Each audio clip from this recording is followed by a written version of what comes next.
When you think of business, the culture of business, the goals of business, what do you think of? Money, profit, power, greed, crushing the competition.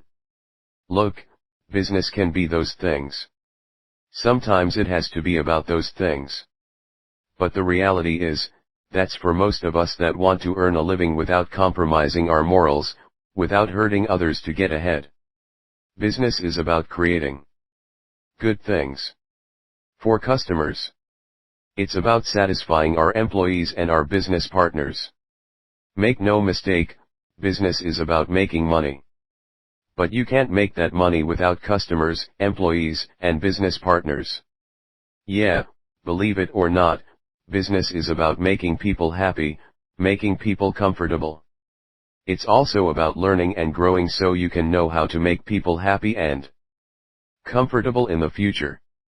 But remember, business is not about achieving one of those things.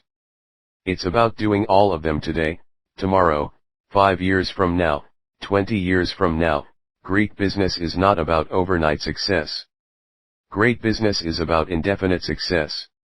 Contrary to what movies may have taught you, business is not just about understanding money. Be successful in business. You need to understand people, what customers want. How do they want it? How can I get more from my employees? What kind of company do people respect?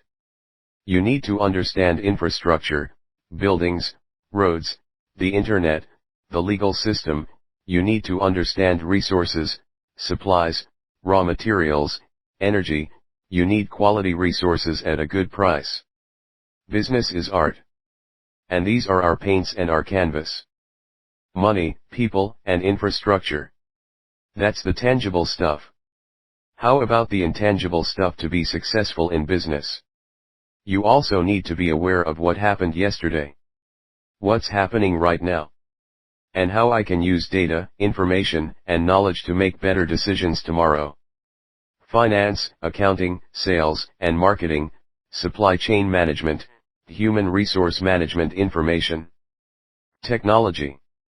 Instead of thinking of these functions as being about investing, selling, manufacturing, hiring and firing, think of them as tools to help you understand money.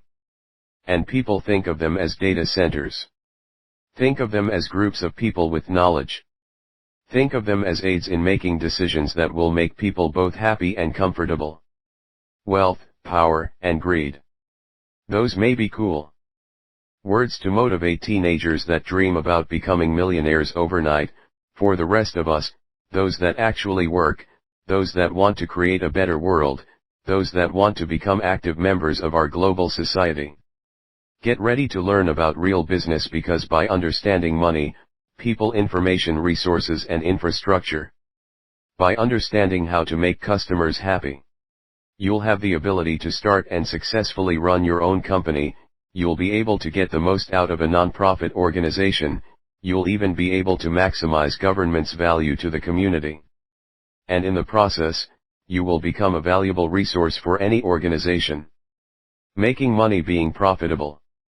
That's the goal of every business, but it's not very easy. No matter how big or small, companies of every size often struggle to make a profit. I'm serious. How can that be? How can a company not make a profit and still be in business? Well, before we try and answer the question, you need to first understand the basics of profit. Profit is the amount of money left over after a company pays all of its bills. Profit is calculated using this simple formula. Revenue minus cost equals profit. Looks simple, but in fact, it isn't. That simple formula has so many layers. Let's first concentrate on revenue. Revenue is the amount of money a company collects from its customers. Cost is the sum of all the expenses for a company. We need to subtract all of the costs from the revenue. It's a very challenging balancing act. Every company in every industry is trying their best to tip that scale in the revenue direction. There are a couple of ways to do this. Increasing sales can be tough. As a result, Many companies try and control costs by cutting employee hours and using lower quality materials. But by doing that, you may alienate customers, down go your revenues. Do you see the challenge? To grow quickly, you need to do things like buy more land, open facilities, invest in more inventory, and hire and train lots of new people. That's a lot of money. Their costs to constantly grow are very high. And so even a few months of good sales may not be enough to make a growing company profitable. Start-up companies often lose money for many years before they start making a profit. Soon you'll start to see every story in the news as a signal of profit. Try right now. Go to a reputable news site and look at the headlines: war and terrorism. Does that mean lower sales for airlines? Does it mean increased sales for a military supplier? The price of oil? How does that impact the cost of a trucking company? How does it impact the revenue of an oil company? Childbirth rates increase, a new cancer drug is approved. A massive snowstorm is due to hit your part of the country, the government passes a new law. In each case, think about which companies will see changes in revenues and which companies face changes in their costs, making money, being profitable. That's what businesses try to do. These are the big decisions business executives face on a daily basis. In business, every decision, big and small, has an impact. Decisions can result in consequences we anticipated, or they can sometimes take us in directions we never considered, impacting things we never imagined. As humans, most often, we tend to first consider how things will impact us individually. Next, we may begin to consider the impact and those we know, those we care about, and those we have to answer to in business, those who will be impacted by the decisions we make. They're called stakeholders. And as a business manager, it's your job to consider all known as well as all possible stakeholders: customers, employees, owners, investors, upper-level managers, and other fellow employees. They're all stakeholders that always need to be considered. Considering stakeholders isn't just about evaluating situations before you make a business decision, it may also be the key to influencing your employees or your boss. That change could result in a chain reaction of positive outcomes. They may not only influence how they feel about the recommended change, it may also get them excited about how this relatively small decision could impact them and those around them. The key to seeing and evaluating stakeholders is to have a powerful imagination. So as you make big decisions today, consider the stakeholders who are those that are most likely to be impacted immediately, who might be impacted tomorrow, next month, next year, who might be impacted by your decision 10 years from now. Yeah, it might seem strange at first, but this is the first step in becoming a visionary business leader. What makes you valuable? Why would someone want to hire you? Don't be shy. If you don't take stock of everything going for you, you may be wasting something. So what makes you valuable? Do you have a special skill? Perhaps you're willing to travel? Can you speak multiple languages? Perhaps you're young and energetic, or maybe you have experience that most others don't have. Perhaps you have excellent connections. You have access to smart and influential people. Perhaps you have a car. These are your personal resources. It's good to know what you have at your disposal. Because when you set a goal, you need to know what you have going for you. And you also need to know where you come up short. It tells us the resources we lack. It tells us what we need to get before we can actually go after our goals. Companies need to do the same thing.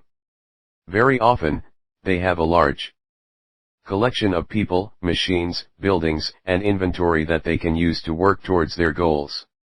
And while most of the resources I listed for the company are tangible, like people, companies must consider their intangible resources.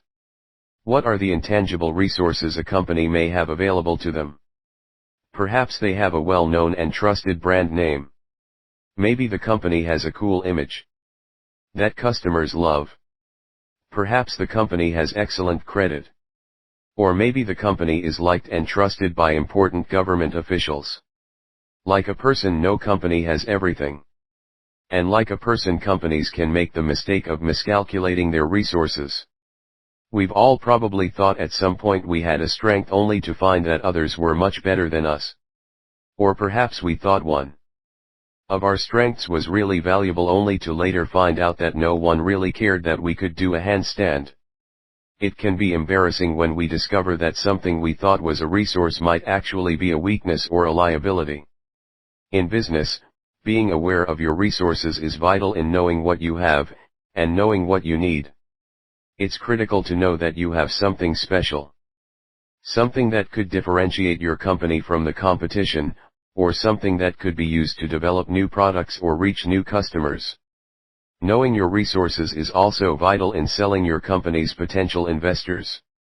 And in our cutthroat world, where the battle to get talented people to join your company gets more intense each day, companies often attract employees by listing all the positive things the company has going for itself, basically by listing its most valuable resources. And as our world changes at such a rapid pace, a company will have a hard time staying competitive if they aren't aware of what they have. Have them what they lack. Which of these does your company have? Any one of these might be the thing your company will need to get an edge. Any one of these might be the difference between being prepared to change or getting swallowed up by change. So let's first consider your goals. What do you want to do? Do you want to write a book? Start a tech company? Do you want to develop a video game? Now let's take stock of your resources. What are the resources you have at your disposal? What are the strange things you have that someone else might not have? What are your differentiators? Then, ask yourself, what are the things you lack to achieve your goal? Okay, now it's time to get someone to believe in you.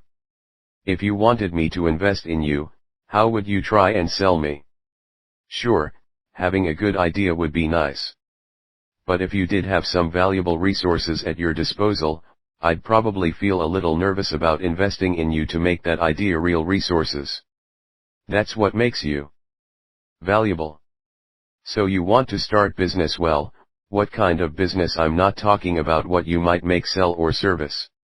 Instead, I'm talking about the ownership, who will own and run your business. Let's go through some of the common forms of business ownership. Let's start with the sole proprietorship, one owner, with all of the management power, one owner that can claim all the profits. They carry all the risk and get all the rewards. But add more owners, then we have a partnership. Each owner is a partner, each shares in the profit. Do all partners run the firm? Not necessarily a partner. That's actually in managing the firm is a general partner, a partner that invests money, but is otherwise not active in running the company. They're a limited partner. Perhaps a partnership wants to grow, but they need more cash to expand. The present owners can sell some of their shares in the company to investors. The company is now a corporation, those investors, they're stockholders, therefore, they're the owners and they can easily sell their shares at any time.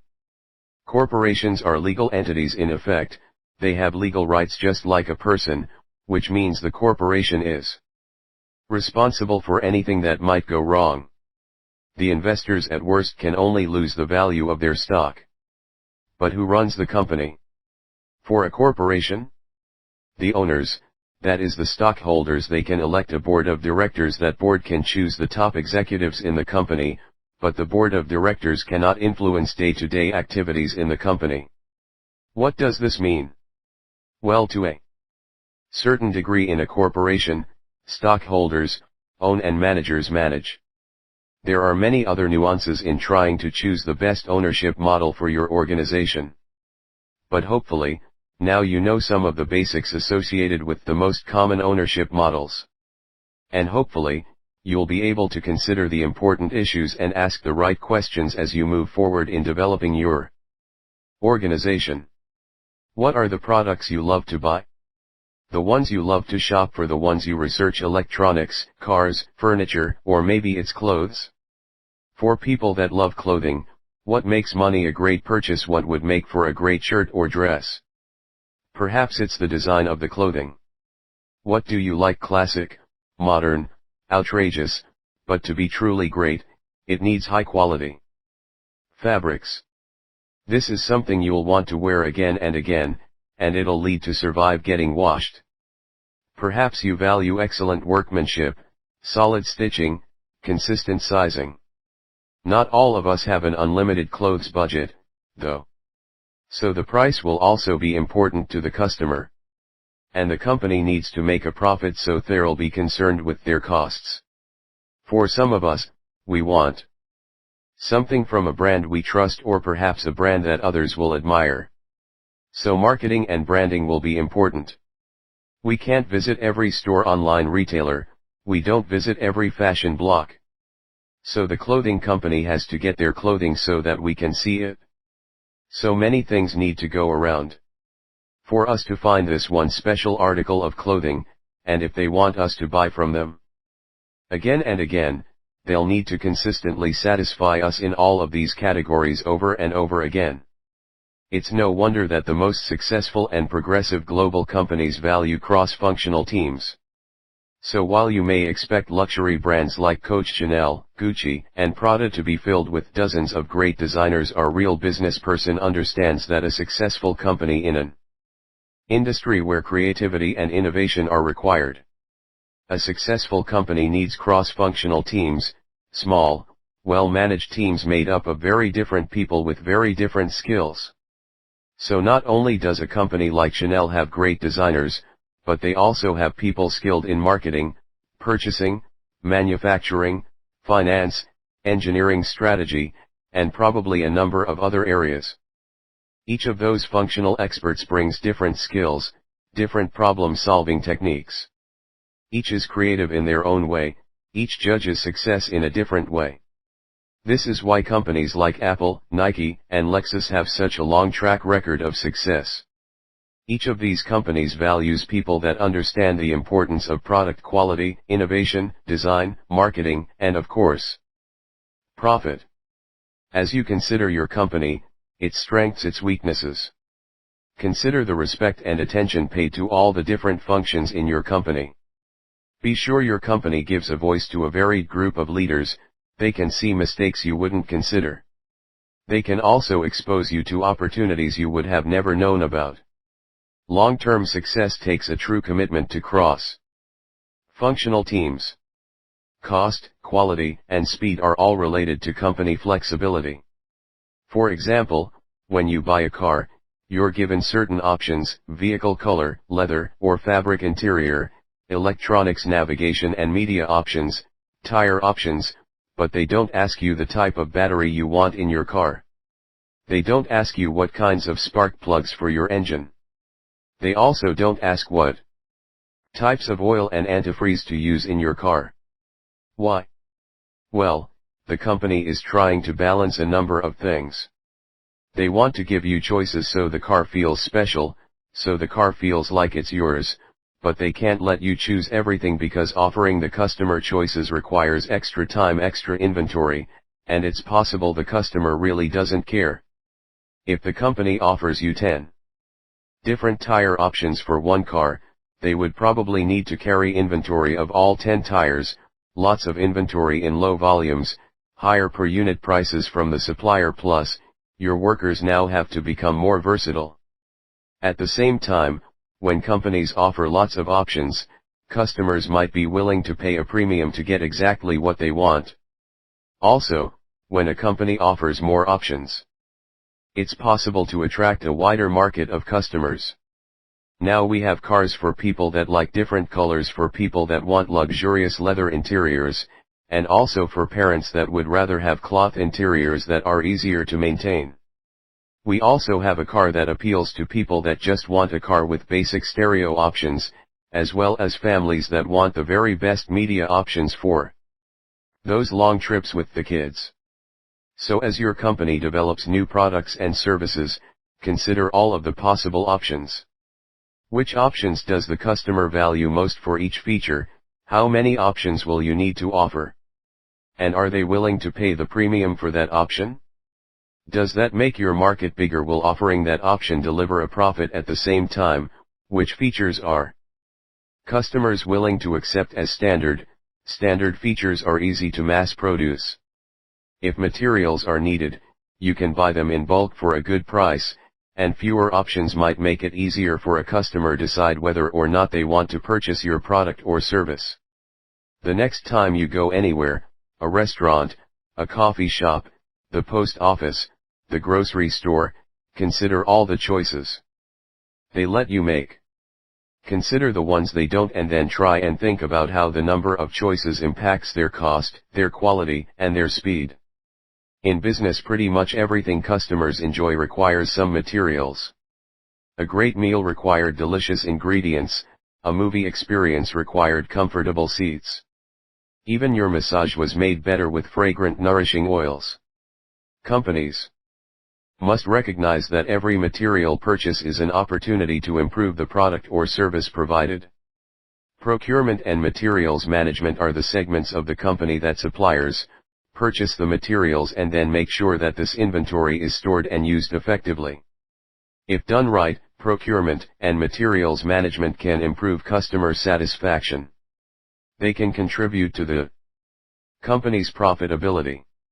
And by partnering with reliable suppliers, they can help the company develop a stable supply chain that can be counted on to continuously deliver high-quality products and services to the consumer. To others straight these points, let's use a cell phone as our example product.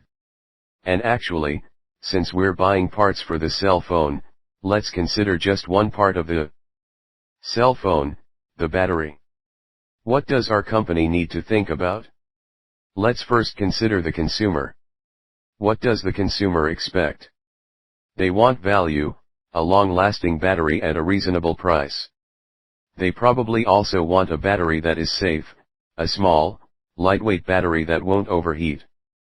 If this is what the customer values, and if those are the things that we advertised, the battery in some way needs to fulfill the customer's expectations. A great battery helps make our phone better. A better phone will sell more units and thus our revenues go up. Now that we made the customers happy, let's remember that revenues alone won't bring us a profit. We need to consider our company's needs. The company needs to control costs. While we're buying great batteries for our customers, we have to know what the total cost of purchasing these batteries will be. I'm not just talking about the per unit cost, you must consider the total cost of these batteries. The cost of storing batteries, cost associated with theft and damage, the cost of negotiating and placing orders from battery companies, and don't forget that someone needs to pay for the delivery of those batteries. So if keeping costs low is important to your company, you'll need to remember. Inventory costs include the cost to buy, hold, and order inventory. That brings us to the final party involved in our battery purchase, the supplier. The battery supplier will ultimately dictate battery cost and the quality of the battery. But they also impact our cell phone company in other ways. If they can fill orders quickly, we can keep low inventory levels. Even if run out of stock, it won't take long to get a new shipment. For that kind of service though, we'll probably have to pay a higher price. On the other hand, a slower supplier may have lower per unit prices. But we'll need to carry more inventory since we have to place orders early just to be sure they'll be able to fill them before we run out of batteries. This takes care of our battery needs today. But how about the next generation of cell phones? We'll need stronger batteries that fit in our new phone design, and we still need to control our costs. In modern business, suppliers are business partners. When we sell more phones, they sell more batteries. On the other hand, if they make batteries better, we may sell more phones. Because of this, suppliers and innovative manufacturers must work together to understand the customer, develop new technologies, and also to develop manufacturing and logistics strategies. Whether your company is buying cell phone batteries, tomatoes, theater seats, or even massage oils, it needs to consider the customer, the supplier, and our company. As you head back to work today, ask yourself these simple questions. Are the customers happy with the materials they buy or use? Do we consider our supplier a partner? Are suppliers involved in helping us develop better products and services? And do we consider the cost of holding inventory? Or just the cost of purchasing? If your answer to any of those questions is no, you're likely missing an opportunity to maximize your company's potential. Look around you, look at your stuff. How is your stuff made? Which items were made well? And which items were not? Which companies do you always trust to make good stuff?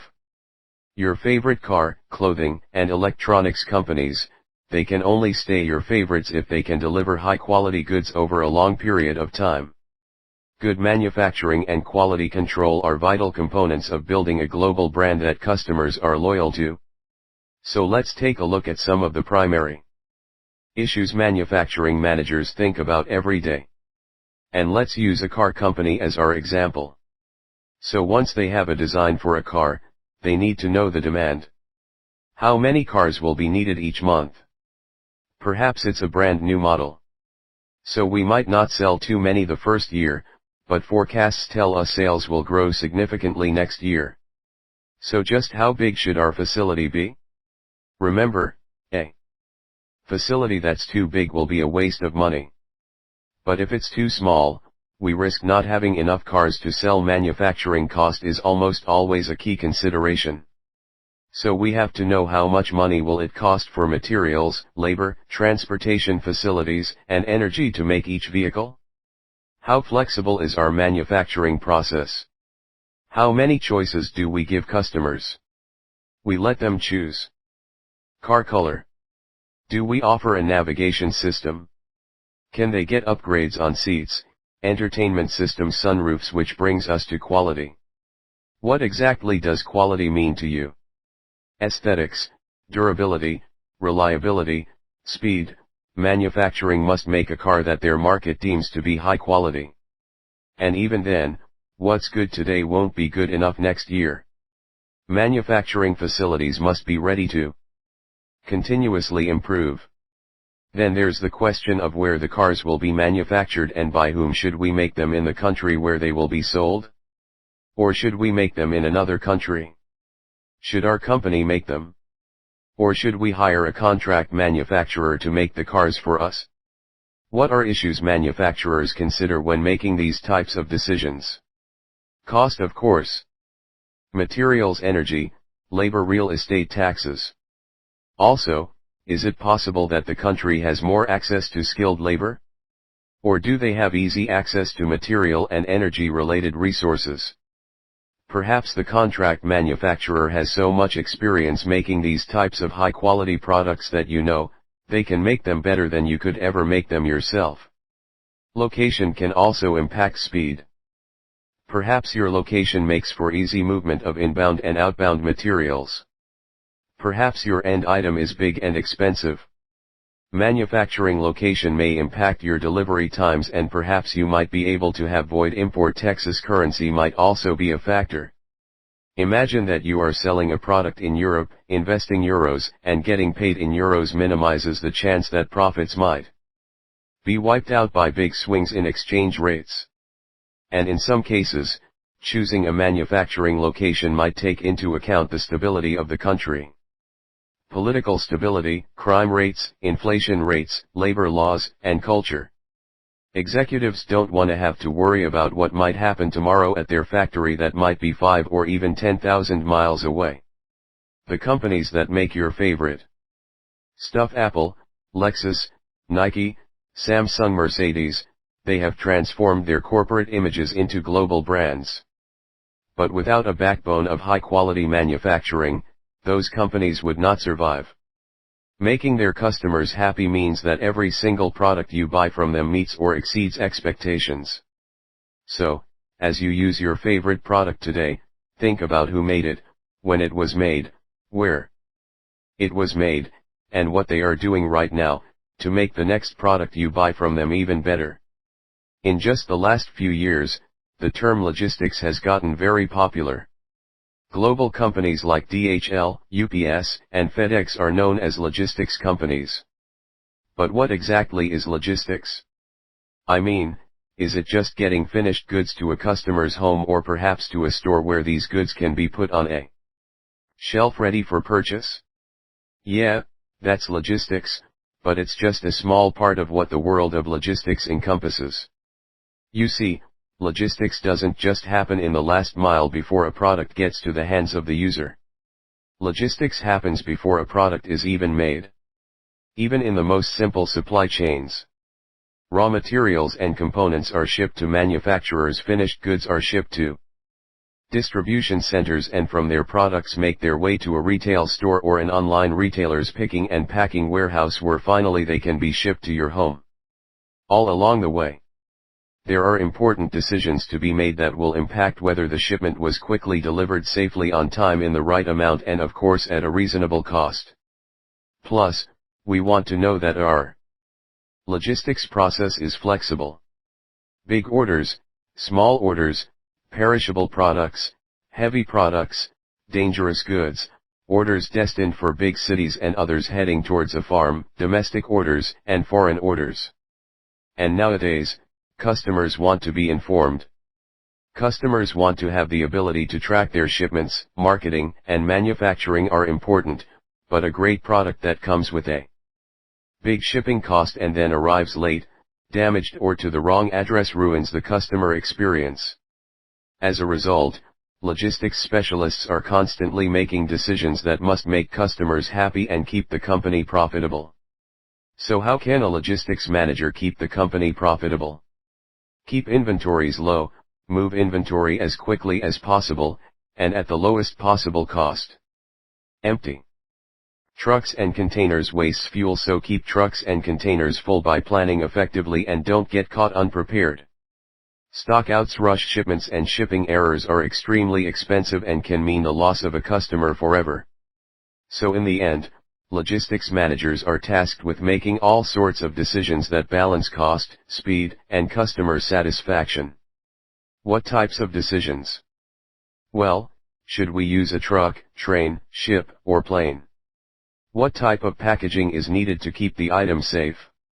They also consider storage issues like what's better, having high levels of long-term inventory sitting in a warehouse or low levels of inventory moving quickly through distribution centers. And if you're shipping globally, you'll need to consider issues like import and export laws, tariffs, and documentation. You see, logistics is about a lot more than delivery. Oh, and don't forget, materials don't just move in the direction of the customer. Reverse logistics deals with returned items, items requiring repair that needs to be sent to a repair center, and reusable and recyclable packaging. As companies look to control cost, reduce waste, and eliminate product loss while still getting the right good to the right place at the right time, companies need to consider all of the pieces of the logistics puzzle. Logistics is beneficial for everyone involved. Customers get what they want, how they want, and when they want it. And companies can make it all happen with minimal cost and waste. Now that you have a better understanding of some of the vital pieces of the logistics puzzle, think about which pieces your company may not be considering. Whether your company has customers, wants customers, or if your already successful company wants even more customers, knowing that customer is vital to securing sales. So as a company looks to start selling their products and services, often one of the very key questions they need to confront early in the process is, who should my company want as customers? Who is our target market? Well, your target market should probably include people that you're keeping of satisfying while still earning a profit. That way, they're happy, and you're happy. So how do companies describe their target markets? Well, target markets can be described in a number of different ways. Is your target market made up of men or women? How old are they? Where do they live? What language do they speak? What are their hobbies? What do they do for a living? How much money do they make? Or better yet, How much money do they spend? And is it possible your target market is not made up of people? Perhaps your target market is made up of other companies. And it doesn't matter where your company is today. If you're a brand new startup company, a large global firm with a rich history, or maybe your future company is only an idea in your head. Knowing your market is important to being successful today and in the future. Why? Well, a company, its marketing team and sales force have only so much time and money. They need to use their resources wisely. We're not just making sales. Today, we're building a target market that is loyal to our brand. So whether you want to know your customers' desires today or tomorrow, whether you want to use your company's money and time wisely, or if you just want to find new customers for your products and services, understanding your target market is vital to the evolution of your company. Friends, family, business partners, there are so many people in our lives and so many others we have yet to meet. Developing and maintaining relationships with all of them can be difficult. But these are the people we count on for support, stability, and growth. Nowadays, companies understand that their customers serve the same purpose. Customers support the company. A loyal customer base provides stability. In our present and future, customers provide an opportunity for growth. So how can companies reach their customers? How can they create an emotional connection that will drive a person to buy your product or service? Well, there are three basic issues that need to be considered. Who's the target market you'd like to reach? What does the company want to say? And how will that message be delivered? Let's start by considering the target market. A good marketing department will isolate people that they would like to target as potential customers.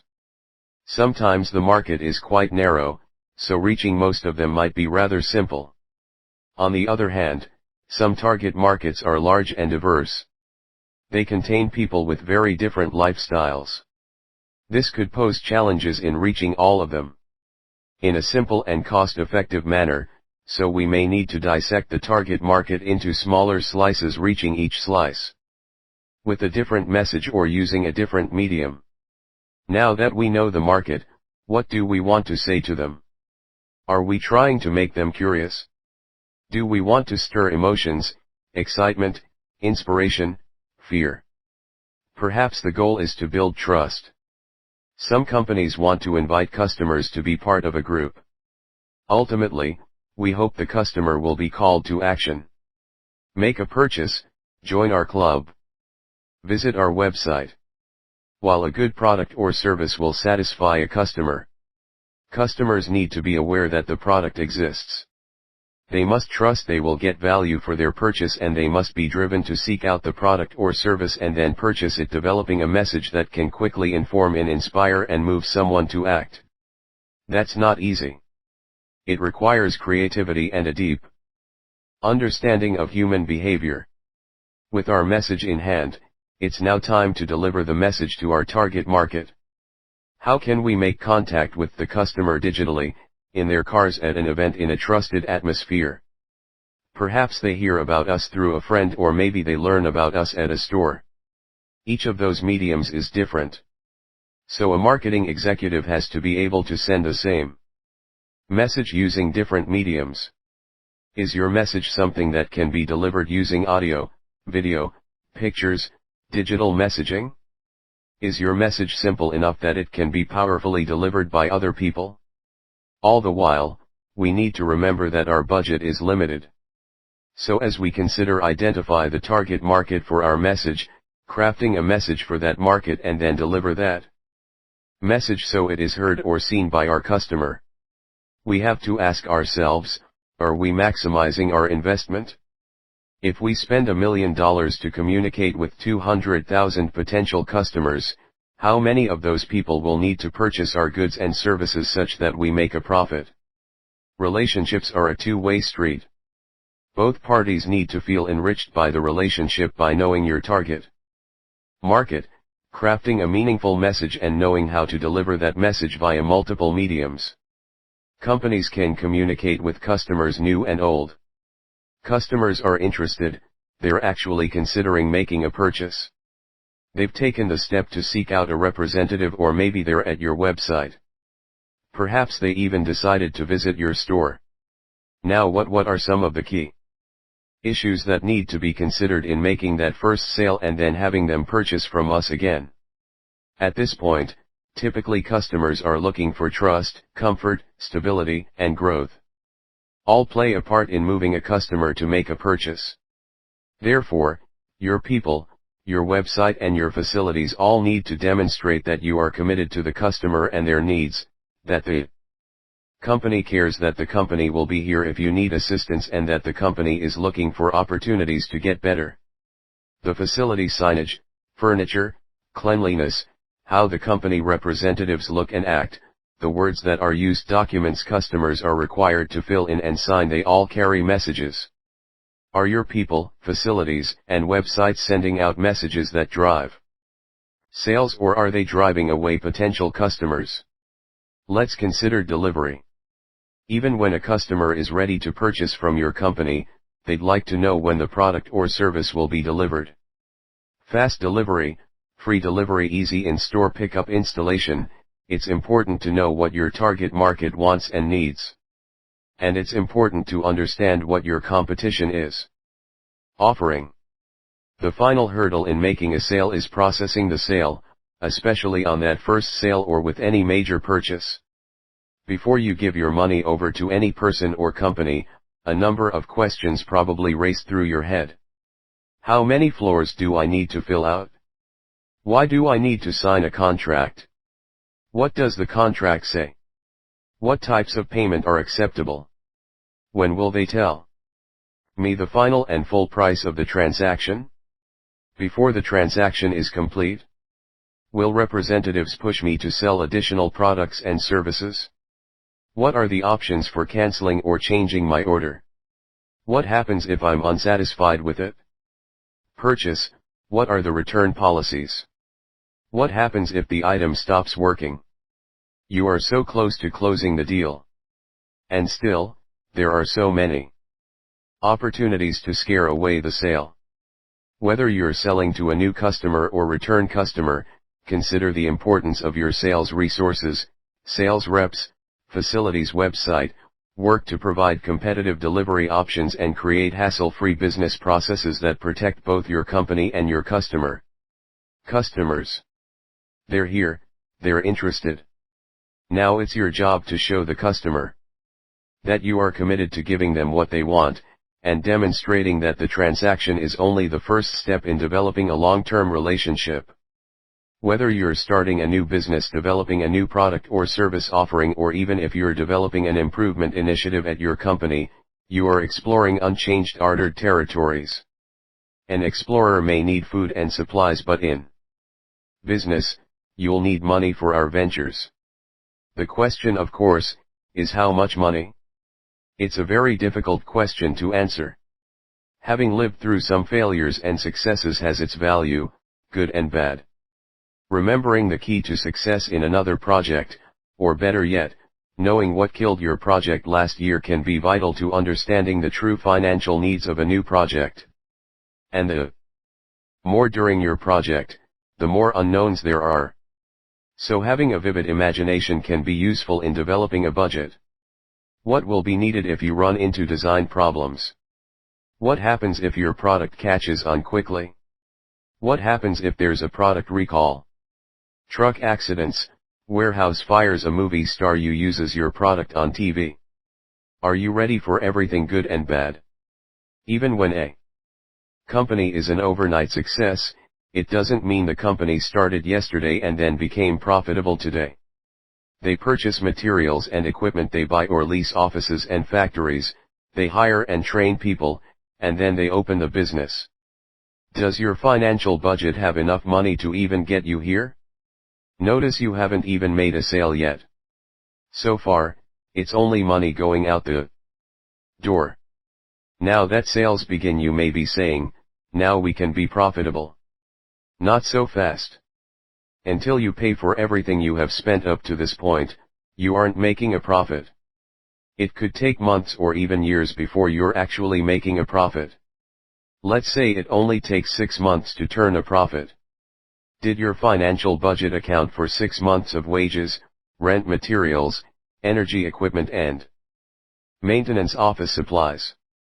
Perhaps you already start to notice that if sales continue to grow, you'll need to get more space, hire more people, use more energy, buy more machines and materials. Will you have enough money to expand even when revenues are just beginning to blossom? So whether you start a new company, launch a new product or start an improvement initiative, you'll need to have the money to start the project, support the project before revenues are generated, and also be prepared to fund growth and expansion if success comes quickly. Discovery and innovation are exciting for any company, but they come at a price. Be sure your company is prepared to pay. Knowing how much money is needed to launch a business, a product, or an initiative is difficult, but once you have a number, it's time to find the funding. Perhaps your company has the extra cash lying around. Even then though, you'll need to show your plan and projections to the finance department and hope they think that your idea is worth investing in.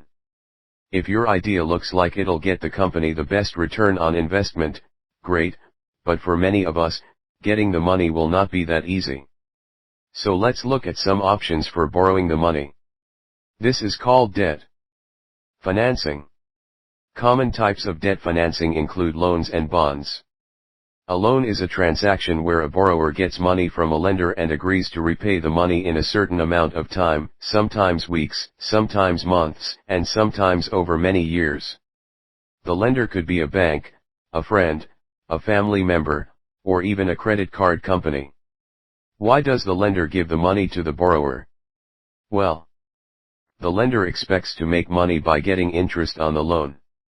And in the case of a secured loan, if the borrower does not pay back the money, the lender can take assets from the borrower as payback. If your company gets a loan, you're taking on certain risks. You must be ready to pay back the loan or make periodic payments when the loan comes due. Not paying back the loan in time could bring penalty fees, result in the loss of company assets. It could hurt your credit rating. And if you're borrowing from friends and family, you risk damaging the relationship. In some cases, though, companies could issue bonds. Bonds are essentially small-scale loans from investors, and just like a bank, they will pay you interest. However, if we don't want to borrow the money, what can we give investors? Instead of interest payments, we could give them a stake in the company. Big corporations can issue stock. Each share of stock might be sold for $100. The company gets the $100 to invest in new ventures. The owner of the stock now owns a very small percentage of the company. How small? Well, some companies have millions or even billions of shares. But suppose a company sells even just 1 million shares, the company might be able to raise tens, or even hundreds of millions of dollars very quickly. Small private companies, though, might look to venture capitalists. These folks will give you money, but they'll want ownership in return. For example, you might sell them 25% of the company for a $5 million cash investment. The company now has $5 million in cash, but in return, the investor will demand you grow the company such that their 25% stake in the company will grow as the company grows. Then again, some entrepreneurs raise money by selling parts of the company to friends and family. Again, this is very risky. They now feel entitled to manage the company, or perhaps ask for their money back if they don't agree with your management. Loans, bonds, and equity. Investments are sort of classic ways companies raise money. But nowadays we also have crowdsourcing money, online business competitions where startups present their ideas and judges award funds to one or more companies. Companies may also seek grants or gifts from the government or charitable organizations. Often this type of financing is available to companies that are either owned by or serve underprivileged or underrepresented groups. Look, raising money is not easy, and often it's not risk-free. So understand your needs and understand the trade-offs so you can explore the financing opportunities that are best for your company. Success is great. But in many cases, companies work so hard to break even that they never even imagine what to do with the profits. And strangely, the more profits that there are, the more questions there will be about how to use them. That's why the best companies plan for success. They already know how they'll use the profits, or at least they have ideas. In some cases, the answers are easy. If profits were promised to investors, you may need to distribute some of the funds. And if you have lots of investors, you may need to figure out who gets paid first. It's also possible that some investors may look to divest once the company is turning a profit. So the company might have to be prepared to give the investor back their entire investment plus any appreciation in their share of the company. If you didn't get your money from investors, you probably borrowed money for this or other ventures. You may want to pay for some of these debts. The government, they always want their cut too. So your company needs to plan to pay taxes on those profits. And let's not forget about the people that made the success possible. How do you think your employees feel when the company starts generating profits? Proud, happy, excited, relieved? Yeah, probably, but they also probably feel like they deserve a reward. Is your company prepared to pay out bonuses to keep employees happy and keep them energized for the next few months? And while bonuses are great, some would something more permanent. Perhaps a raise or a promotion. Maybe education incentives, or employees would just like to see the offices improved. And don't forget that your competitors will try and steal away your best employees in an effort to copy your success. Are you prepared to pay up to keep those employees? Perhaps you still have money left over. What else could you do? Well, you might want to continue to grow this opportunity. Investing in more people, facilities, and materials may be required. You might need to invest in research and development, innovating this product or service, or perhaps developing new products and service offerings. It's also possible the company may want to invest in other companies and their new business ventures. And some companies even want to share their good fortune with others by giving to charities they believe in or investing in the communities where their employees live. And sometimes they provide special offers and awards to their customers. But the reality is, the best companies do not distribute, donate, or invest all their profits. Saving some of that money is an option. Times may be good now, but we never know what lies ahead. A bad economy, new competitors, new business opportunities. Having accessible cash in a company savings might be the key to comfort and happiness in the future. The world of business is filled with risk and failure. Any good business person knows that, and thus, they prepare to deal with adversity. But the best business people not only survive the day-to-day struggles of business, they are also prepared to deal with success. Is your company prepared for the challenges that come with success? If not, your success may be very short-lived. Why do companies decide to bring on new people? Perhaps they need to grow a department. Maybe they need to replace a person that left. It's possible the company requires a new type of employee to fill a modern need. Whatever the reason to make it hiring decision, the company needs to be able to describe the position to be filled, what type of employee they want to fill that position, and also how much it will cost to effectively fill that position. Let's say we want to hire someone to redevelop our website, and then to manage and grow the website in the future. How would you describe the position so that it sounds interesting? So that we can attract the very best candidates, motivated professionals.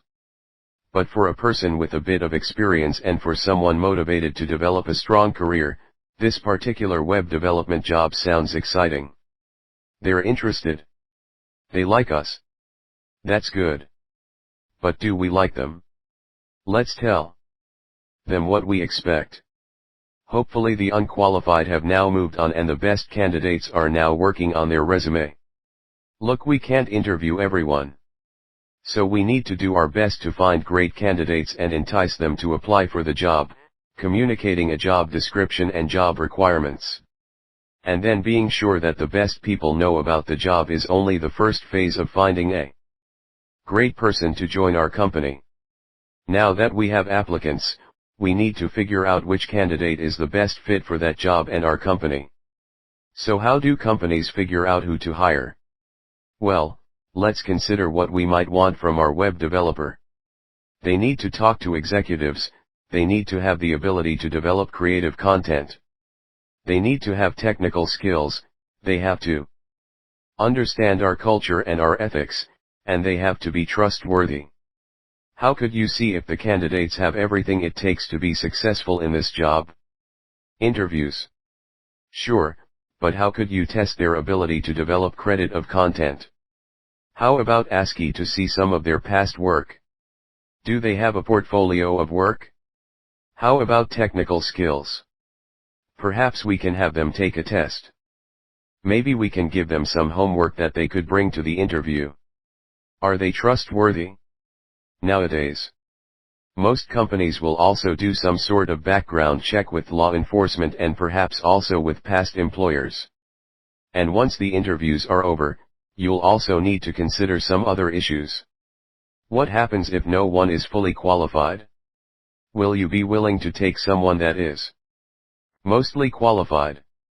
Also, are your hiring practices legal and ethical? Is diversity for your company government mandated or part of a plan for corporate excellence? And who gets to make the final hiring decision? Their new boss, a top executive, the person that interviewed them, or perhaps someone in human resources? And even when you find the best candidate and decide to make them an offer, there is still the question of whether or not they will accept the offer. The best candidates often have lots of options to choose from. Offers, counter offers, negotiations, and signing a contract may be all part of the hiring process. Once they accept the position, you will need to gather their personal information for company records and sign them up for a benefits package. Once we have them in the system, the new employee might go through a corporate orientation, and then they might get trained on equipment or business processes. Imagine going through all of that. All that time, all those resources, and then finding out you hired the wrong person. Great people are the key to a great work environment and excellent customer satisfaction. Recruiting, evaluating, hiring, and training employees is extremely expensive. Companies that do not take these factors seriously waste lots of time and money and are then stuck with a subpar workforce. The best companies want the best people, they will fight for them. And once hired, the company is looking to get the very best that person has to offer. That means finding their strengths, identifying their weaknesses, providing opportunities to develop their skills, and as the person grows, putting that person into leadership positions that will both help the company grow and also keep the employees satisfied. Big or small companies want to measure the performance of their employees, and the bigger the company, the more the company will rely on data. But which data? What should a company measure, and why do companies measure? Companies measure because they need to know areas of strength from those strong people in groups. They can learn about success and pass along that knowledge to others in the company. Companies need to find weaknesses so they can fire people. Just kidding. Firing people is expensive. There's no guarantee the next person hired will be any better. So finding weaknesses helps the company know what types of help to give those that are struggling. In a company, we are all part of a corporate family. And as such, we need to help those in need. Think of it this way: you hired them, so they are your responsibility. Another reason companies measure is to motivate employees. Think about a time someone said they were going to measure your individual output. Did you up your game? Did you start noticing details? Perhaps you even started getting creative about how to solve problems. Focused and creative employees, companies love that. But remember, good measure will motivate good behavior. Bad measurements might motivate bad behavior. and while the performance metrics may motivate employees temporarily, they won't stay motivated unless they're rewarded for that excellent output. So the best employees will expect money, promotions, awards, job security, and corporate benefits for continued excellence. All of this is not easy though. Companies face all sorts of challenges in measuring and motivating, like what? Well, coming up with good performance metrics is difficult. Some things like attitude, customer service, and work ethic are difficult to measure. Also, sometimes it's difficult to evaluate individuals when they work in teams. Even a single bad performer on a team could bring the whole team down. And even if a company can identify the best workers, it's hard to reward them all. Rewards must be doled out in a fair and legal manner. Also, while one employee may want more money, and the other may prefer a long-term contract or perhaps a promotion, and let's not forget that we also need to keep underperforming employees motivated. Providing these employees feedback, giving them advice, and bidding them assistance requires excellent people skills. If you're too harsh, they may become timid, they may avoid making decisions and taking risks. On the other hand, if a manager is too nice, the employee may believe that there is no need to change their behavior. So let's take a little self-quiz. Are you a good employee? What are your strengths? And you prove it to me with numbers. Based on your strengths, how can you help a company grow? About weaknesses, what types of training and support would you like from your company? Finally, if you prove yourself successful in your job, what would you expect in return? For many of us, coming up with answers to all of those questions can be tough. Now imagine being responsible for coming up with answers to every question for every employee in your company. If you can do that, and do it well, then you're doing what the very best companies in the world do. Do you love where you work? Whether the answer to the question is yes or no. The more interesting question is always why. Why do you hate or love your company? Let's look at some of the common issues that motivate us to love or hate our company. In some cases, we just don't like what we do. Tedious work, simple work, repetitive work, interacting with angry people, delivering bad news to good people. Those types of jobs numb our brains, and they hurt our soul. Nonetheless, these jobs exist. And in many cases, these jobs are required, and often, the people in those jobs know this. Still, in return, they want to be told that their work is appreciated. They want to know the company is working hard to make their jobs easier whenever possible. The place where you work can also impact your psyche. People love clean, modern, and safe workplaces. They want a good balance of interaction with co-workers and also areas of privacy, lighting, furniture, technology, the neighborhood, the restaurants, transportation options, the lunchroom. All of these things can make coming to work each day harder or easier. And while a company can't give you everything, employees appreciate when the company improves the work environment. There are many ways to pay employees hourly wages, annual salary, sales commission, year-end bonuses, stock options, signing bonus upon hiring. Each of these has its own pluses and minuses for the employee and the company. Some companies and employees want minimal risk. Others prefer to motivate workers based on their recent performance. So it's important to remember that some employees might prefer an annual salary. Others may want the risk and rewards that come with getting paid on commission, and perhaps others would like some combination of the two. Perhaps employees desire some personal benefits, medical insurance, retirement packages. Is the company willing to take care of your family? Will they take care of your significant other? Will they assist with education expenses? Can you work from home? How much vacation will they provide you? Perhaps they have free food and beverage in the office? Can you bring your pet to work? Free shuttle to work, or how about valet parking? Perhaps they have a fitness center in the facility.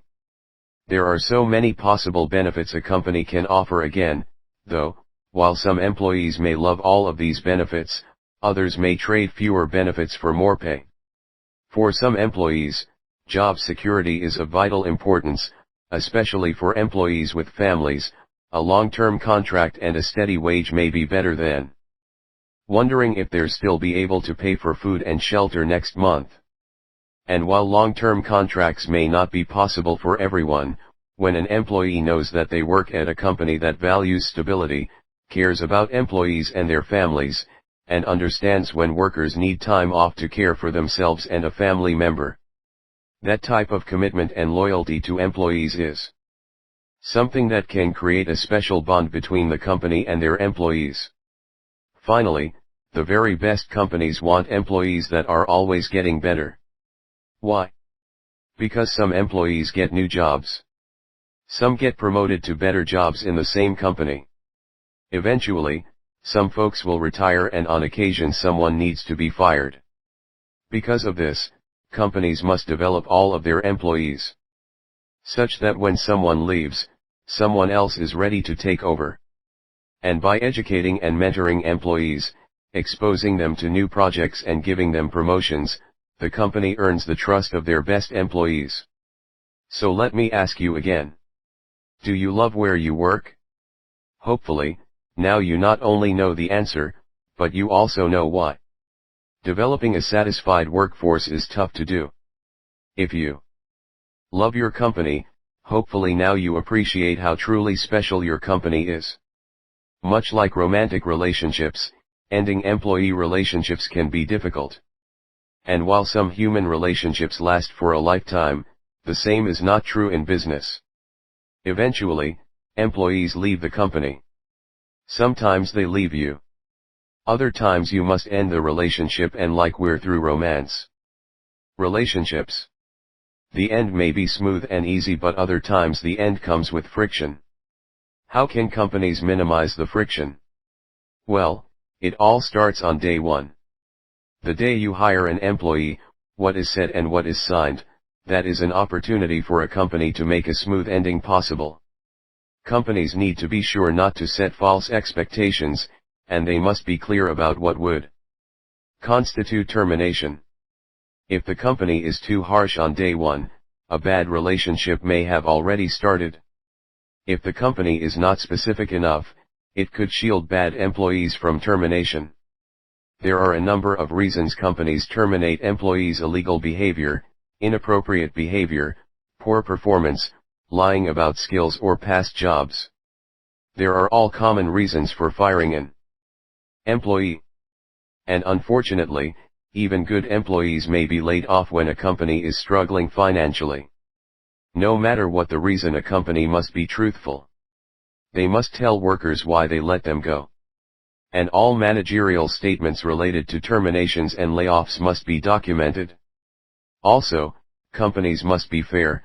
All employees must be treated the same way. Inconsistencies, employee evaluations may be construed as discrimination.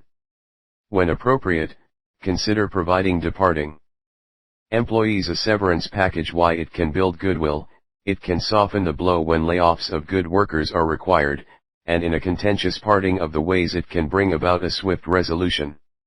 In all these cases, though, it is important to document the purpose of the severance. While terminating an employee for any reason can be difficult. Sometimes employees leave the company by choice.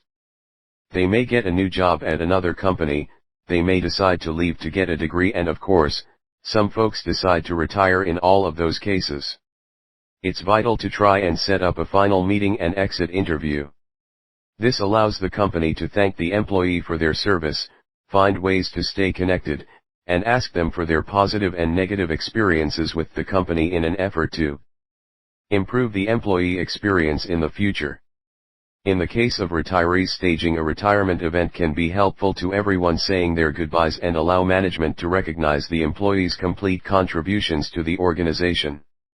The person retiring is celebrated, and other workers may be motivated to build a deeper relationship with the company. That takes time to honor employees that have given a good part of their lives to this company. The best companies know the rules of terminating employment. They respect labor laws when bad employees are involved. And they know the importance of honoring their retirees. And they may even have specialists that are responsible for ending employment relationships in the company. Saying goodbye is never easy. But in the world of business, it's something you'll need to face. Perhaps you like Starbucks coffee? Maybe you love to buy things from Amazon.com. Do you have a Netflix account? Where do you buy your groceries? Which cell phone provider do you use? The companies that sell you the things you need, they appreciate the purchases you've made from them, but they want to keep you as a customer. So they're probably more interested, not in what happened yesterday, but what you need today and what you'll need in the future. Now more than ever, companies are relying on customer data to discover the mistakes they've made in the past and to help inform the business decisions they face today. The first hurdle in using data to make better decisions is gathering data. Some companies have an advantage. They require that you create an account. And then via digital devices, they can track all of your behavior when you use your account. Because of the digital account, they have your personal data, and they also have your transaction data. For companies like Amazon, Netflix, and your cell phone provider, gathering data can be rather easy. Grocery stores and Starbucks rely on frequent buyer programs, but they can also track all your transactions tied to your credit or debit card. Suppose the company wants new customers, they could use demographic data associated with current customers, or they can gather public and sometimes private data from companies like Google Data Consultants, and sometimes from the government. Data is special because it can be so personal. If you went and asked the data mining company what they knew about you, you'd probably be shocked, angry, frightened, and perhaps a little embarrassed. This is why companies that collect and purchase data about individuals must be extremely vigilant about keeping that data safe. The data your company collected could be used to defraud, embarrass, or harass your customers. It may reveal information about your suppliers that their competitors could use against them, and it could inform your competition about how they could steal away your customers. Poor data security is a threat to your customers, business partners, and your very own company. Now, provided you can keep the data secure. The data collected may show changes in buying patterns of your grocery store customers. Perhaps the aging of your customer base is impacting the sales of calcium supplements. Data can show where most of Verizon cell phone customers are located. It can illustrate shopping patterns at Amazon that result in sales made and transactions that the customer never completed. It might even reveal how cloudy days impact the amount of coffee customers drink. The question is any of this important? And if so, what should the company do about it? The best companies, they don't blindly look through data. They pose interesting and important questions that relate to a specific decision. Then they look through the available data for answers. For example, should Amazon consider a lunch delivery service in metropolitan cities? Or should Netflix invest in programming targeted at Spanish speakers? These are directed questions that direct data analysts as to what to look for in the data. Understanding your customer, who they are, what they like, when they want it, how they're changing. It's the most important thing in developing a company. So, next time Amazon, Netflix, Starbucks, or any one of your favorite companies announces a major change, ask yourself how the data they collected drove them to make this change. And next time your company faces a difficult decision, consider the challenges your company faces in gathering the data needed to find a solution to your problem. If your company doesn't already have a data specialist, make it a priority. Your company's future is counting on it. What would you say if I told you that Coca-Cola is coming out with an electric car? Or that Starbucks was going to have live punk rock bands at their largest locations? Did you know that Apple is going to open a chain of Mexican restaurants? I'm kidding. Of course, none of those companies would likely invest in any of those ventures, not because they couldn't necessarily make them successful, but rather because your reaction to those announcements, Coca-Cola, manufacturing, and electric car. Consumers would wonder, really, what do they know about cars? Would I want to tell people my car is made by Coca-Cola? How about Starbucks having live punk rock in their stores? That doesn't make any sense. That's not what their customers want. Even if some customers like punk rock, that's probably not the reason they go to Starbucks. In all of these cases, these major companies are limited by their brand. Coca-Cola is a world-class beverage company. Starbucks is a global coffee chain. Electric cars and punk rock just don't seem to make any sense. At the same time, though, their brands define them. Their brand will also inform customers about the expected quality level. It will help them launch related products and services. If Coca-Cola announces a new fruit-flavored beverage line, or even if they come out with a Coke flavor line of desserts, some of their present customer base may be interested. Each product has a relationship to something Coke already does. Similar product lines, similar flavors, and these would be products that would likely be sold in the same place. Other Coke products are sold. And how about Starbucks? Besides coffee, what defines them? Their colors and the logo. The decor and ambience of their coffee houses, the care taken in taking your order and making your drink, that is part of their brand. If Starbucks announced new drinks, a new line of home decorations, a relationship with a charity, or live-in-store music, a Starbucks customer might be intrigued, and perhaps in most cases, they would trust that Starbucks would understand what their customers expect.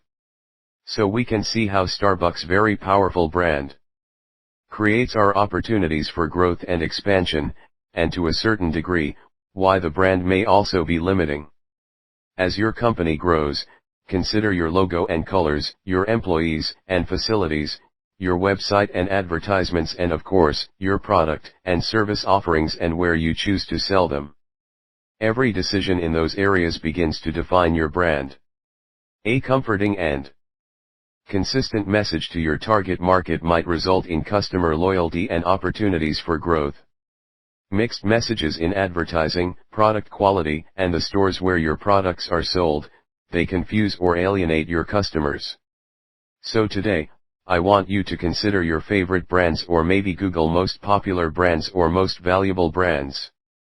Consider a few of your favorite or maybe least favorite brands on the list.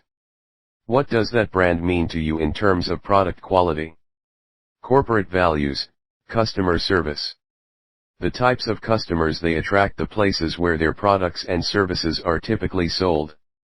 Consider products and services you could see them develop in the future. Now ask yourself, is your company's brand just as easily defined? Is your company's message consistent? Does your company's brand limit growth? Or do your customers trust your brand to develop new products and services in the future? Your brand, it's your identity. It carries messages to customers. Make sure you take special care to develop a brand that defines who you are and what you desire to be. Today we know Apple as a versatile innovator of handheld devices, iPods, iPhones, and iPads, electronics that changed the way we live, machines that are both effective and efficient to use but also elegant in their design. Before the iPod though, Apple was a personal computer company.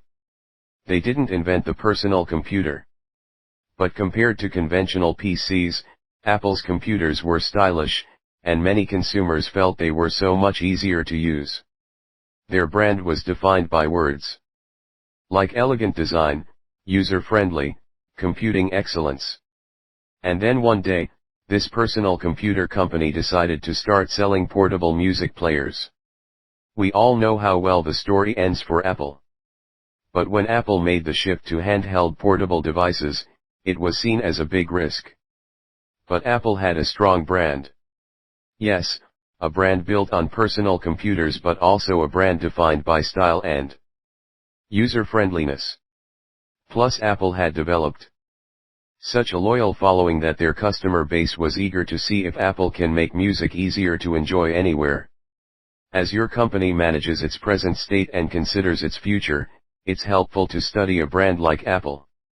Apple understands that its present offerings, computers, portable devices, iTunes, and their Apple stores are what connects them to consumers today. Excellence in product quality, service accessibility, and overall value. They're vital to maintaining a strong brand. In turn, all the effort expended to keep customers happy today keeps Apple in contact with their customers. This helps Apple understand its own weaknesses and also informs Apple on changes in their customer base. The brand stays strong today, and the information can be used to develop new products and services for tomorrow. What's next for Apple? Who knows, but their ability to make machines and sell them in fun and convenient ways is opening up the possibility for Apple to sell nearly anything we find vital to our lives. If you love Apple, would you consider an Apple TV and Apple Car? How about Apple appliances for your kitchen? Apple used their reputation of elegant design, user friendliness and an intense brand loyalty to reach out into new product categories and services. What can your company use to expand its portfolio of products and services? Think about the words that customers use to define your company. How could you improve your image by making changes to your design, your materials, your employees, your website? Based on your image?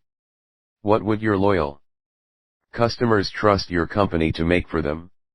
Any good long-term relationship requires us to be aware of the needs of our partner and also requires that we effectively communicate with our partner, focusing only on our company and not the customer or listening to the customer without committing to change. Each could result in a broken relationship as we manage customer data, and as we develop our company's brand. Remember, we're working to strengthen and grow a relationship. Money, it's the lifeblood of the organization, it needs to flow. Money comes in from customers, money must also go out to employees and suppliers. What happens if the flow stops? No revenues from customers, the company dies. If we stop paying people, no supplies, no employees, the company dies. So whose responsibility is keep track of the money flow? Finance? No. Finance does deal with money, but their job is not to keep track of money flows. Their job is to obtain funds and also to invest them. Keeping track of the money flow is the job of accounting. They're responsible for tracking money coming in from customers, money going out to employees and suppliers. And they're also responsible for keeping track of money flowing inside the organization from one department to another. Why is this important and who benefits from this tracking of the money? For that, let's discuss the two types of accounting, managerial accounting and financial accounting. Managerial accounting keeps track of where all the money goes. This is important to people inside company. This helps with budgeting. It helps us keep track of departments that are using money wisely, and it also tells us where there might be waste. Managerial accountants are the ones that tell us how much it costs to make and deliver a $2,000 television to the consumer. So, managerial accountants help managers inside the organization measure costs of production, marketing, and everything else that goes on inside the company. They also assist in developing budgets for next year, as well as budgets for new projects. After the fact, they can then report if people are staying within those budgets. Plus, managerial accountants find ways to help us minimize taxes.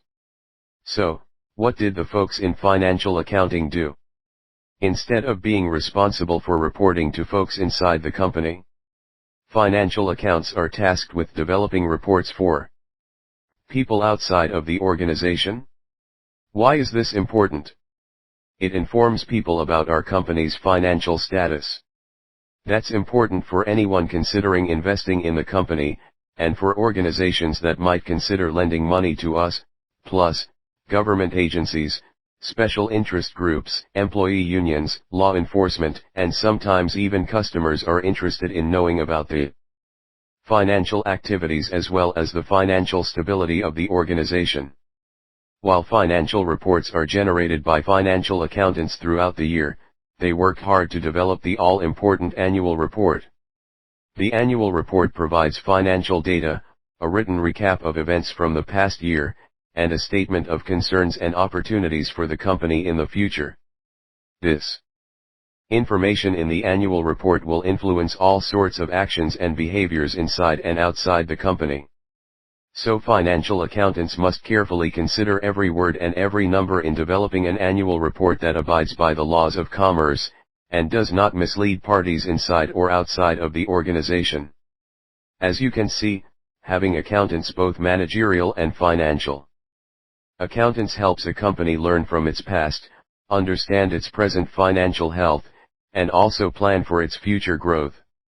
You may not love accounting, but hopefully now you understand just how important they are for any organization that requires money to survive. What is your financial worth? How would you figure that out? Well, to start, we'd add up all of your money and the stuff you own. Cash savings, retirement accounts, your home, your car, and other property. We total it up. Those would be your assets. Now, for most of you, you'd also own money, bills, power, water, cell phone. We'd also add in credit cards, car loans, student loans, your mortgage. Those are your liabilities. Now take your assets and subtract your liabilities. That is your net worth. For some of you, the number may be positive, you have more than you owe. For many others, though, liabilities exceed assets, you have a negative net worth. Accounts do the same thing with companies, except for companies' assets minus liabilities gives us owner's equity. So what would be the assets for a company? Cash and investments, machines and furniture, buildings and land, and also vehicles? For the most part, those are tangible assets, but you'd also include intangible assets like patents, trademarks and copyrights. How about corporate liabilities? Companies have bills they pay off, loans like you and I, but they might also have to make payments on bonds they issue to investors. Corporate assets minus corporate liabilities, that gives us owner's equity. And again, just like with our net worth, sometimes companies have positive owner's equity. Other times it may be negative. So why not take stock of your personal net worth today? Add up your personal assets, consider your personal liabilities, and then calculate your net worth. So often, we're caught up in just making money and paying bills. We get lost in the day-to-day finances. Perhaps by calculating your net worth, you'll see your finances in the big picture. And perhaps it may change your financial behaviors. When companies examine their assets, liabilities, and owner's equity, they're doing the same thing. They're looking at the big picture, because while a company may have lots of sales and small bills to pay today, they may not be considering debts that may not come due for the next couple of years. So don't judge a company by what you see. Because just like your neighbor with the great house and luxury car, it's possible the luxurious hotel you love may have lots of beautiful assets, but they may be loaded with millions in liabilities. In order to measure and report their annual profit, companies will develop an income statement. An income statement adds up all sales and then subtracts all sorts of costs and taxes. One important thing to remember is that an income statement is an annual statement.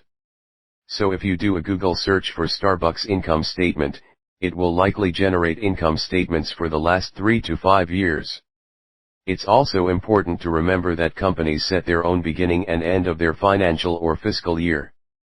So why don't you open up a browser window right now and find income statements for your favorite companies, see how they make their money and see where their money goes. Perhaps you'll begin to better understand the challenges companies face in actually making an annual profit. Accounts are important to companies and investors. They tell us what's happening with money inside the company. They measure assets, liabilities, sales, expenses, inventory, and ultimately, they tell us about the profitability of the company. I want you to start to see these concepts in action. Go to Google right now and search inventory turnover, Wall Street Journal, or earnings per share Wall Street Journal. What will you find? Well, not only will you find articles about how different companies are performing. You'll probably find articles arguing about what these different ratios may mean in different industries. And with just that little bit of knowledge, you'll be able to form your own opinions about different financial ratios. How does the company get stuff done?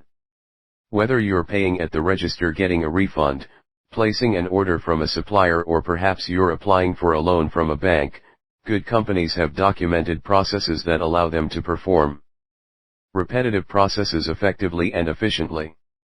Business processes are vital to any growing company.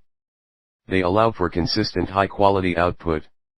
By documenting business processes, companies can expand quickly. They can essentially become cut-and-paste companies, opening up new facilities by just repeating what is done at other facilities. So what defines a good business process? A good business process must have good intentions, good corporate goals, and good outputs. For customers, a good business process must deliver reproducible results. No matter which locations customers go to, they should have a consistently excellent customer experience. Finally, a good business process must be measurable and manageable. In other words, a manager must be able to see through data if the process is doing well or if it's struggling, and if the numbers are poor, a good manager should be able to guide employees to improve their results. So let's take a business process. We are likely familiar with placing an order for goods that will be delivered to our home. A process should have good intentions. What should be the company's intentions? First, take the order information accurately, items, names, address, payment information. Also, the process should be fast and easy for the customer. And perhaps it should be a low-cost process for our company to perform. The process we create should be reproducible. So if we plan on taking orders over the phone, we need to create a process that is easy for our operator to carry out. Or perhaps we are Amazon, in which case, we have the customer do most of the work for us in an online form, but remember, we need the process to be accurate, complete, and it needs to not scare away the customer. In either case, though, we are likely using an online form that will be filled out by our operator or a customer. This helps us with the third consideration in developing a good process. This process needs to be measurable and manageable by having an online form capture the data. We can measure the speed and accuracy of the process, we can track the types of mistakes made. And with this and lots of other data, our managers can use simple and advanced metrics to figure out how to make this process even better. What types of business processes do you have at your company? In other words, what are the things that are done over and over again? Now consider each process on its own. Does it have good intentions? In other words, does it consider all of the stakeholders? If this is a good experience, is this experience reproducible? Is it good every time for everyone? Finally, what type of data is being captured? Can managers easily access the data to manage and improve the process for customers and employees in the future? Are there opportunities to save time and money? Can we improve quality? Business processes may seem small and rather insignificant. But the world's global organizations understand that business processes are the building blocks of any great organization. As your company looks to grow and expand, don't overlook the value of a great business process. What types of resources does a company have? Materials, machines, money, and employees. As companies seek to accomplish daily tasks and plan for the future, knowing the resources available to them at any given time is quite valuable. What do companies use to track their resources? One of the primary tools companies use to capture and store data is called ERP, that stands for Enterprise Resource Management Systems. ERP systems are tied to nearly every process in the organization. Material purchases are tracked so we know what was bought from which company and how much was paid. New hires are tracked, salary, position in the organization, and personal information is all captured. Machines are tracked. Which machines do we own? Are these machines scheduled for use? The maintenance record for each machine should also be tracked. Even customer transactions can be tracked. What was bought? By whom?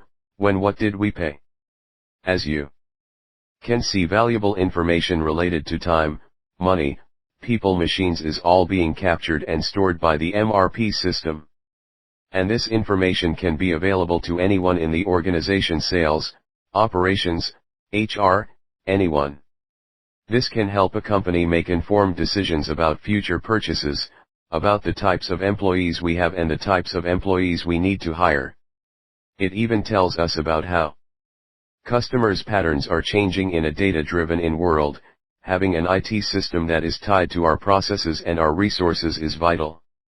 And while you may be at a small company now, it's never too early to start utilizing an MRP system. Is your company utilizing an MRP system?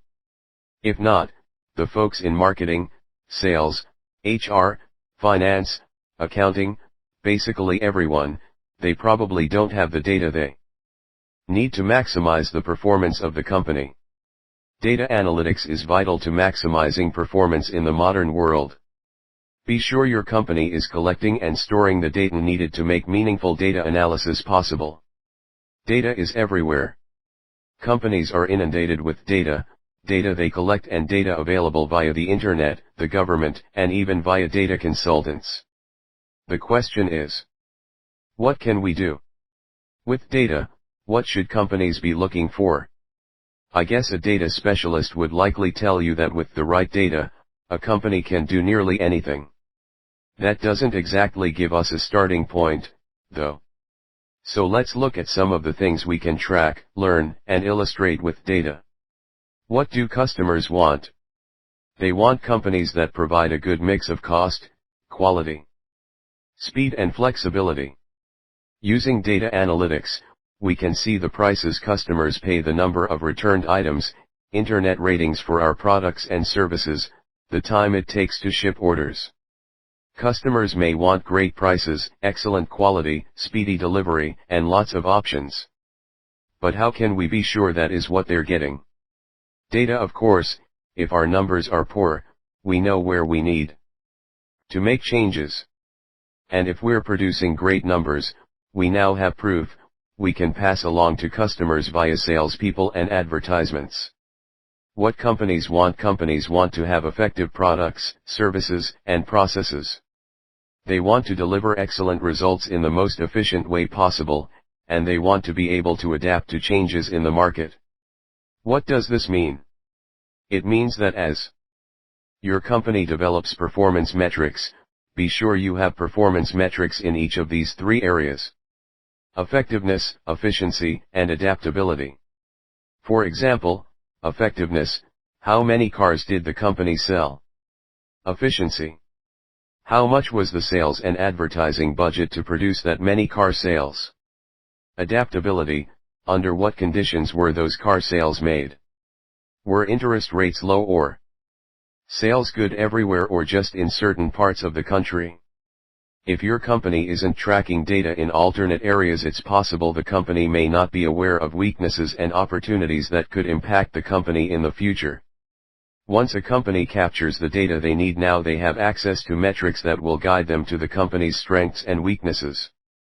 And this allows the company to identify opportunities to learn from the best and to provide assistance to those that need help and training. Most companies have discovered the importance of data analytics. As a result, we are now seeing companies that want to use this data to inform and influence others. In order to do this, companies are concentrating on data visualization. Often companies are utilizing what is often referred to as executive dashboards. Executive dashboards are like the dashboard in a car. They're designed to provide people with some of the most important data. These reports can be important to salespeople trying to make a sale, or they can also be used by managers trying to find problems in real time.